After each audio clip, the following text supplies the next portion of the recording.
ऐसी तीन चीज़ें, ऐसी तीन बातें जो आपको इंग्लिश सीखने के लिए फॉलो करनी चाहिए, वो मैं आपके साथ आज शेयर करने के लिए जा रहा हूँ, जो कि ऐसे ही शेयर करने के लिए नहीं जा रहा हूँ, अपना एक्सपीरियंस बेस पर शेयर करने के लिए जा रहा हूँ। इंग्लिश पढ़ाते हुए, इंग्लिश की जर्नी में रहते हुए मुझे 10 साल प्लस हो चुका है। उसी के बेस पर कुछ चीज़ें मैंने ऑब्ज़र्व की है कि जो इंग्लिश सीखने के लिए सबसे ज़्यादा असेंशियल चीज़ें अगर हैं, सबसे ज़्यादा ज़रूरी अगर कोई चीज़ हैं,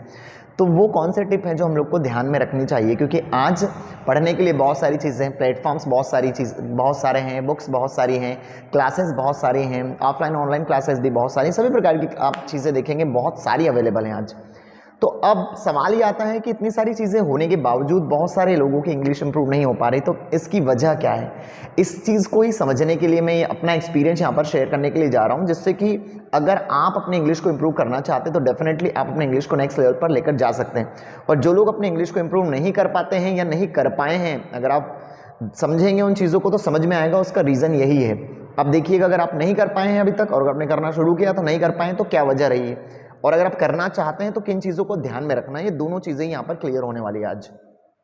तो सबसे पहली बात हम लोग करते हैं कि क्या करें हम लोग अपने इंग्लिश को इंप्रूव करने के लिए, सबसे पहली स्टेप कौन सी होती है? तो सबसे पहली चीज़ जो होती है वो होती है हमारा सततता या निरंतरता, जिसको हम कह सकते हैं, इंग्लिश में कहते हैं परसिस्टेंस। तो सबसे पहले हमको परसिस्टेंट होने की आवश्यकता पड़ती है, यानी निरंतर होने की आवश्यकता पड़ती है। तो किस चीज़ में निरंतर होने की आवश्यकता पड़ती है? निरंतरता ही सफलता की कुंजी है, सभी ने सुना है, लेकिन अप्लाई करने वालों की संख्या कम है। तो बात करते हैं कि कौन सी चीज़ ऐसी, कैसे निरंतरता रहना है, किस में निरंतर रहना है। अगर आप जैसे कि मान लो सपोज आपने, जैसे बहुत सारे स्टूडेंट्स अभी आप होंगे जो मेरे वीडियोस देख रहे हैं जिन्होंने लीडर्स एकेडमी ज्वाइन कर रखी है, तो आपने जैसे भी मेरी क्लास ज्वाइन की है, तो अगर आप निरंतर नहीं हैं,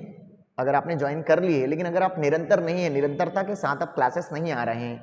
आप सारे लेक्चर्स जो हैं यहाँ के अटेंड नहीं कर रहे हैं, जो सारी एक्टिविटीज़, जो सारा मटेरियल, जो सारी चीज़ें आपको यहाँ पर बताई जा रही है, अगर उन पर आप अमल नहीं कर रहे हैं, तो क्या होगा? निरंतरता की कमी के कारण आपको जो सारा कॉन्सेप्ट बिल्ड होना था चाहिए वो बनेगा नहीं। जैसे कि अगर मान लो एक स्टूडेंट है जिसने कि बुक्स पढ़कर इंग्लिश इंप्रूव करने की सोची है, या किसी ने यूट्यूब चैनल देखकर इंग्लिश सीखने की कोशिश की है, तो अगर मान लो वो कंसिस्टेंटली यानी उस पर वर्क नहीं कर रहा, परसिस्टेंट नहीं है, वो वहाँ पर निरंतरता के साथ उस कोर्स को फॉलो नहीं कर रहा है, उस बुक को पूरी तरीके से फॉलो नहीं कर रहा है, उसके कॉन्सेप्ट को समझ नहीं रहा है step by step daily base पर, तो उसकी इंग्लिश कैसे इंप्रूव होगी? अगर आप कोई हो जिन्होंने क्लास ज्वाइन की है लेकिन आप अगर कंटिन्यू नहीं आ रहे हो, निरंतर नहीं आ रहे हो, एक दिन आते हो, 2 दिन नहीं आते हो, 2 दिन आते हो, 1 दिन नहीं आते हो, तो सोचिए कि आपका जो कॉन्सेप्ट क्लास में चल रहा है क्या वो बिल्ड हो पाएगा प्रॉपर तरीके से? चांस ही नहीं है, क्योंकि गैप्स हो जाएंगे और इंग्लिश हमारी भाषा नहीं है, तो हमको उसमें निरंतरता बनाए रखना सबसे आवश्यक होता है, ये मेरा एक्सपीरियंस कहता है। तो इसमें हम लोग को सबसे पहले निरंतर रहना है, चाहे आप किताब से सीख रहे हो, चाहे किसी आप ऑनलाइन कोर्स लेकर सीख रहे हो, चाहे आपने क्लास ज्वाइन कर रखी है, चाहे आप यूट्यूब वीडियोस के थ्रू सीख रहे हैं, किसी के थ्रू भी सीख रहे हैं, आप फर्क नहीं पड़ता कौन से माध्यम से आप सीख रहे हैं। सबसे पहले ये चेक कर लें आपका माध्यम सही हो, आपका प्रोग्राम सही हो, आपके ट्रेनर सही हो, आपके टीचर सही हो, आपकी बुक भी सही हो, ये पहले क्लियर कर लें और उसके बाद आप निरंतर हो जाएं। और अगर आप निरंतर हो गए तो आपकी इंग्लिश इंप्रूव होना ही है। तो सबसे पहली चीज़ है निरंतरता, इसीलिए कहते हैं निरंतरता ही सफलता की कुंजी है, इसीलिए शायद किसी ने कहा है। तो पहला पॉइंट ये कि हमको निरंतर रहना है, चाहे क्लासेस हो, बुक्स हो या कोई कोर्स लिया हुआ हो, उसमें आपको निरंतर रहना है, ये पहला पॉइंट। दूसरा पॉइंट क्या है? दूसरा पॉइंट है कि अगर आप निरंतर हैं, आप पढ़ रहे हैं, कॉन्सेप्ट को समझ रहे हैं, उतना काफ़ी नहीं होता है। निरंतरता के साथ में आपको दूसरे पी पर आना है, जो कि है प्रैक्टिस।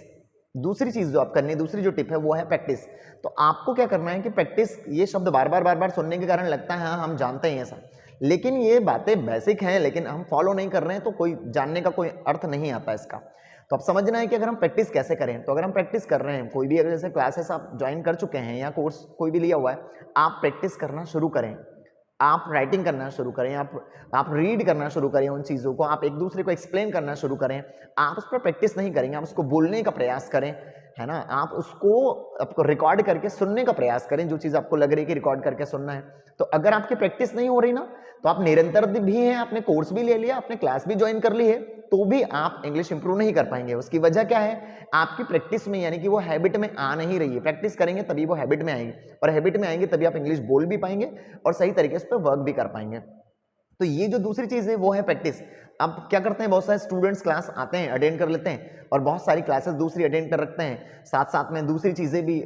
कर रहे होते हैं, स्टडीज़ भी कर रहे होते हैं, उसके साथ साथ सोचते हैं कि जस्ट कोर्स से कंप्लीट करना है, हम सीख जाएंगे। ऐसा नहीं होता है, हमें उसके साथ साथ प्रैक्टिस भी करना होगा, अभ्यास भी करना होगा, और बिना अभ्यास के कुछ आएगा नहीं, है ना। इसीलिए कहते हैं ना कि अभ्यास ही मनुष्य को पूर्ण बनाता है ना। तो अभ्यास मनुष्य को पूर्ण बनाता है, लेकिन मैं मानता हूं सही दिशा में किया जाना चाहिए वो, तो सही दिशा में किया गया अभ्यास मनुष्य को पूर्ण बनाता है। तो अभी क्या करना है कि अगर आप अभ्यास कर रहे हैं तो वो भी आपको निरंतरता के साथ अभ्यास करना है, यानी पढ़ना या क्लासेस आदि में निरंतर होना ही काफी नहीं है, आपको साथ साथ अभ्यास भी करते जाना है, प्रैक्टिस भी करती जानी है। तो वो सारी चीजें आप करते चले जाएं तो दूसरी ये जो चीज होती है आपको काफी स्ट्रांग बनाएगी, मतलब ये आपके अमल में चीजें होने लग जाएगी, आप इसकी आदत बनाने लग जाएंगे, इसको यूज करने लग जाएंगे। ये टिप नंबर 2 है।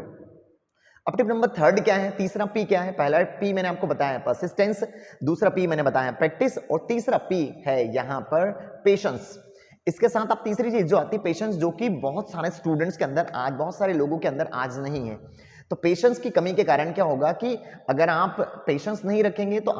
आप निरंतर भी हो जाएंगे, कुछ दिनों के लिए आप अभ्यास भी करने लग जाएंगे इन सारी चीजों को जानने के बाद, लेकिन अगर आपने धैर्य नहीं बनाए रखा और आपने सोचा मुझे रिजल्ट तो आ ही नहीं रहा है, मुझे 1 महीना हो गया है, मुझे 1.5 महीना हो गया है, मुझे 2 महीने हो गए, लेकिन मुझे वो रिजल्ट प्रोड्यूस नहीं हो रहा है, तो मैं क्या करूं, मुझे क्या छोड़ देना चाहिए, वगैरह वगैरह वगैरह करके आप फिर अपने धीरे धीरे धीरे आपका कॉन्फिडेंस डाउन चलने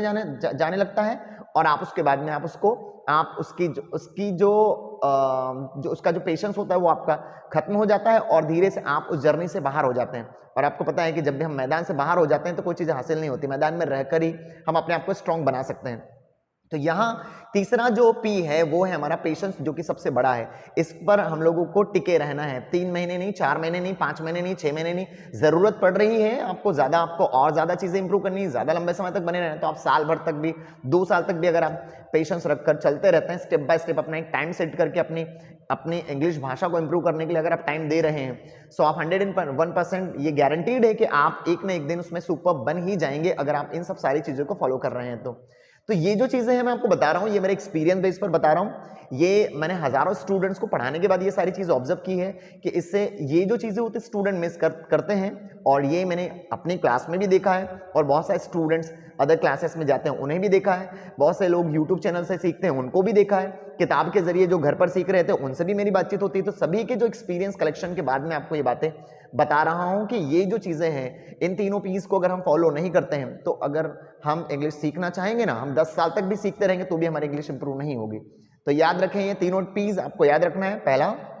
परसिस्टेंट रहना है, दूसरा प्रैक्टिस करते रहना है, तीसरा आपको पेशेंस बनाए रखना है, पेशेंस टूटने नहीं देना है, धैर्य। तो धैर्य बहुत बड़ी चीज होती है ना, आप कहीं पर भी कुछ भी कर सकते हैं धैर्य की सहायता से। तो ये तीनों चीजें आपको फॉलो करनी है, इससे आप, ये तो मैं इंग्लिश की बात कर रहा हूं, लेकिन आप किसी भी चीज को आप बहुत बेहतरीन बना सकते हैं। आप सोचिए कि अगर आप जिम जा रहे हैं तो वहां भी ये टिप्स फॉलो कर सकते हैं। So thanks for watching this video, follow all those 3 tips and keep watching, keep growing and do something better every single day.